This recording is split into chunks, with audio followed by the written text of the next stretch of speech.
Como combater a ansiedade com as práticas espirituais da Quaresma? Amado, amada, se você está vendo esse vídeo, saiba que é uma alegria para mim ter você aqui. E eu espero poder te ajudar com esse conteúdo.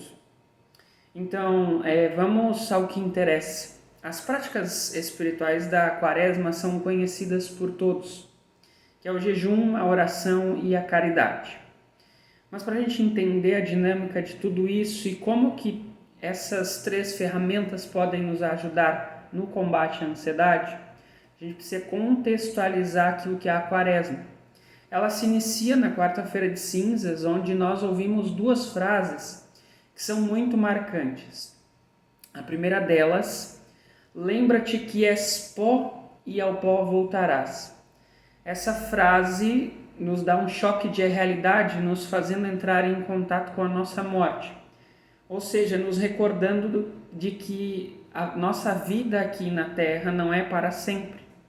Portanto, nós vamos voltar a ser pó. Isso implica numa urgência de viver uma vida coerente, uma vida na busca pelo bem.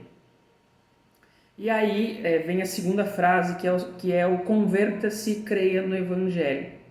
A busca pelo bem implica justamente na busca pela vida baseada no Evangelho.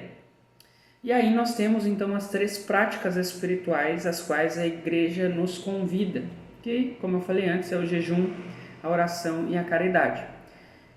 Cada uma dessas práticas, ela serve para melhorar um tipo de relação em nós. O jejum é para melhorar a relação conosco mesmo, então a relação consigo mesmo. A oração para melhorar a relação com Deus e a caridade para melhorar a relação com os outros, com os irmãos.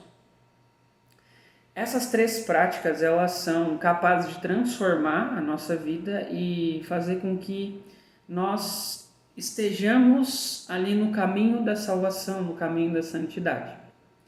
E, queridos, a vida nesse mundo sem Deus é uma vida vazia, tediosa, ansiosa, estressante, de preocupações, sem sentido mesmo, porque a única coisa que nós temos sem Deus é o material, é o bem-estar, é o prazer, e sabe-se que essas coisas todas são passageiras. Com Deus, com a graça de Deus, as coisas se enchem de graça, elas passam a ter significado. Porque a gente passa a ter um norte, ou seja, a gente compreende quem que nós somos, que nós vemos do pó e que de alguma forma nós vamos nos tornar pó novamente. E essa urgência implica entender para aqueles que creem que a morte ela não é o fim. E por isso que nós temos que nos esforçar para voltar para Deus, ou seja, para alcançar a vida eterna com Ele.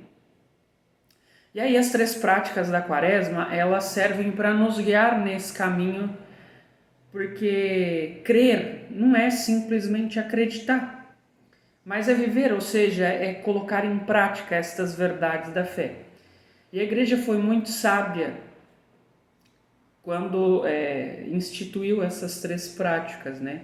Então nós vamos entender cada uma delas agora e como que elas se relacionam e podem nos ajudar no combate à ansiedade. Primeiro eu vou falar do jejum. O jejum nada mais é do que a prática do autodomínio. É uma capacidade de a gente renunciar às nossas paixões, os nossos desejos e nos ajuda a controlar a nossa vontade de prazer. Por isso, por exemplo, que a Igreja sugere práticas relacionadas à comida. Para você entender agora como que o jejum se relaciona com a ansiedade. Recordem que eu falei que o jejum é a prática do autodomínio, ou seja, dominar a si mesmo, dominar os seus pensamentos, controlar aquilo que você faz diante das coisas, as atitudes que você tem. E a ansiedade ela vem justamente desse descontrole, normalmente relacionado aos pensamentos. você deixa-se guiar, deixa-se conduzir de alguma forma, se deixa levar por pensamentos que são negativos ou pensamentos que são disfuncionais, que não são reais. Então, coisas como eu não consigo, eu não sou capaz, tudo dá errado para mim. Estou dando alguns exemplos aqui. Mas a ansiedade está relacionada a isso. E aí, como é que o jejum pode nos ajudar, então, nisso? Justamente nessa parte do autodomínio, do autocontrole. E aí a igreja proporciona que a gente, orienta que a gente faça uma prática relacionada à comida, por exemplo, que é uma coisa mais física, né? O que a comida tem a ver com pensamentos? Veja, se nós não formos capazes nem de controlar o nosso fisiológico, a nossa ação física no mundo concreto, será que seremos capazes de controlar pensamentos? Então, aqui está um primeiro ponto. A igreja é muito sábia porque ela nos faz agir de modo concreto. Então, o jejum ele faz com que a gente aprenda a controlar primeiro as coisas que estão no mundo concreto, no ambiente físico, na relação nossa com o nosso corpo.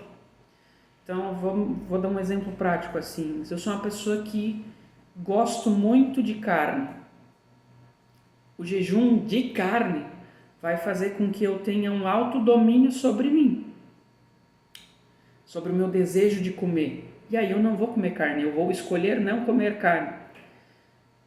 E aí aquilo que era concreto, ou seja, o comer carne, não vai acontecer, porque eu escolhi não comer carne. E vejam que aí, neste momento, já passa a ser algo no pensamento. Porque eu tenho esse discernimento, poxa, eu gosto muito de carne, mas eu vou fazer uma penitência disso. Ou, sei lá, estou tomando muito refrigerante. Eu chego à conclusão de que isso não me faz bem, então vou fazer uma penitência, vou fazer jejum de refrigerante durante a quaresma. Ora, a partir do momento em que eu tomo a decisão, eu faço a escolha, isso é aqui, no pensamento. E aí, essa prática no mundo concreto, da ação concreta, de eu retirar algo que eu costumo consumir muito, ou que talvez esteja me prejudicando, que seja um mau hábito, faz com que eu passe a dominar os meus pensamentos, as minhas escolhas. E aí vem a relação com a ansiedade. Porque se eu aprendo a fazer isso no mundo concreto, depois se torna mais fácil para que eu domine meus pensamentos. Eu vou aprendendo a dominar meus pensamentos. E assim, quando os pensamentos negativos forem vir, por exemplo, quando as preocupações forem vir, eu já vou ter aprendido com o jejum a dominar esses pensamentos de tal forma que eles não me dominem mais, mas que eu seja capaz de dominá-los, eu seja superior a eles, a minha decisão seja eu escolher aquilo que me influencia, né, as minhas ações. Então, o jejum é a prática do autodomínio, do autocontrole, que vai fazer com que eu seja capaz de dominar a mim mesmo, de liderar a mim mesmo, de tal forma que, depois de aprender com o jejum no mundo físico, no mundo concreto, eu passo a dominar a minha mente e não mais ela que me domina. E aí a gente vai para o segundo aspecto, que é a oração. Onde é que entra a oração nesse aspecto? Queridos, nós humanos, por nossa própria força, não somos capazes de dominar pensamentos, de dominar nossas paixões, de dominar nossos desejos. Porque nós fomos corrompidos pelo pecado original. E infelizmente nós temos uma tendência a permitir que a negatividade, que o pecado, que o prazer seja um condutor da nossa alma. Então nós, por nossa própria força, não somos capazes. Mas com a graça de Deus, a força espiritual, o auxílio do Espírito Santo, é possível. Então veja só, de forma bem prática, eu e você não seríamos capazes de fazer um jejum se não fosse por graça de Deus, por força de Deus. Então nós precisamos da oração. É a oração que nos fortalece, é a oração que nos torna capazes. São Paulo vai dizer lá na carta aos Efésios que a nossa luta, ela não é contra homens de carne e sangue, mas contra os principados, as potestades, os dominadores deste mundo tenebroso, as forças espirituais do mal. Que forças espirituais são essas? São tentações que nos rodeiam dia a dia e que querem nos desviar do caminho da graça. Isso muitas vezes são coisas que acabam causando ansiedade, porque nos tiram a paz interior.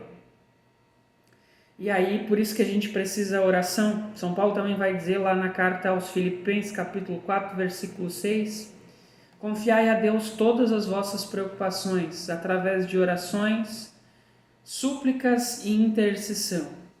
Então nós precisamos da graça de Deus para que isso se torne concreto. Se nós queremos aprender a viver o jejum, aprender a dominar a si mesmo, dominar seus pensamentos, a gente precisa confiar a nossa preocupação, confiar as nossas dificuldades, entregar a nossa vida, a nossa alma nas mãos de Deus e pedir o auxílio da sua graça do Espírito Santo para que Ele nos conduza. E aí vem o terceiro aspecto, que é a caridade. E a caridade nada mais é do que uma forma concreta de amor. Ou seja, é dar de si mesmo em prol do bem do outro. E aí, queridos, o que a caridade tem a ver com ansiedade? O que uma coisa está ligada à outra? Vejam, a ansiedade é uma coisa que nos paralisa muitas vezes, nos trava, nos impossibilita de fazer as coisas. E a gente acaba não fazendo, acaba às vezes até tendo duas coisas, né? Que é a ansiedade e a depressão junto. Então, a caridade é aquilo que nos coloca em ação, que nos faz servir pelo bem do outro. A proposta não é pensar em si, mas fazer as coisas pensando no bem dos outros. Então, dentro da minha casa, pelo meu filho, pelo meu irmão, pela minha esposa, pelo meu marido, pelos amigos, pelas pessoas da comunidade, do grupo que eu participo, por uma pessoa carente, talvez alguém que tenha mais necessidade.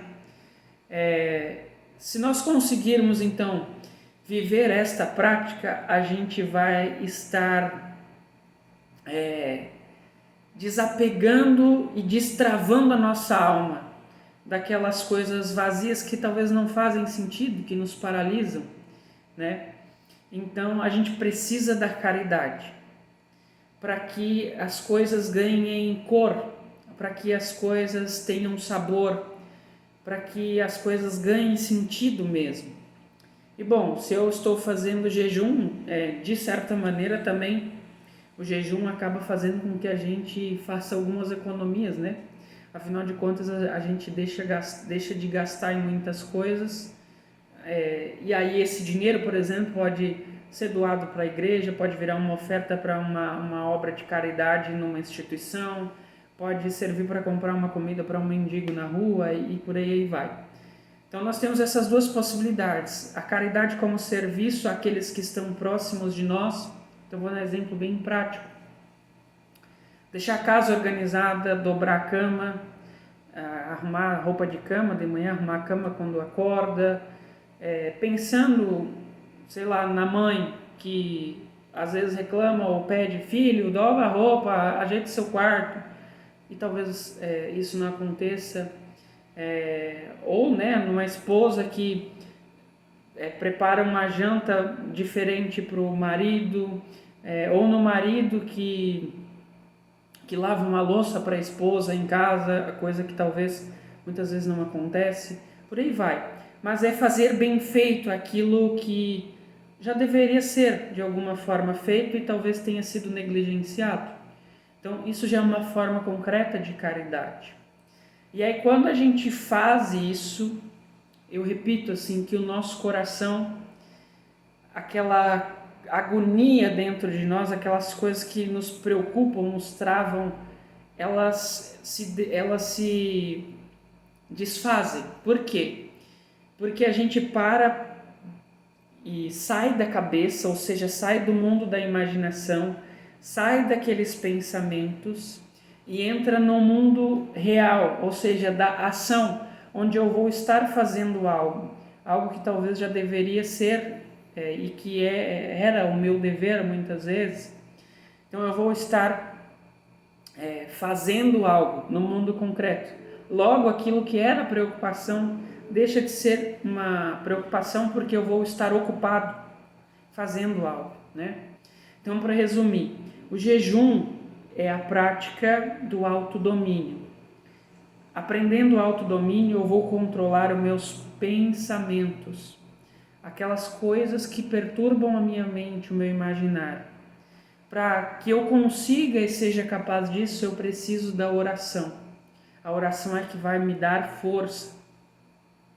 E por fim, a caridade é aquilo que vai fazer com que eu destrave, com que eu saia e vença aquilo que me paralisa, eu vença a preocupação, eu vença a ansiedade, porque eu vou sair daqueles pensamentos do mundo da minha cabeça, do medo, da preocupação, e eu vou estar agindo no mundo real, concreto.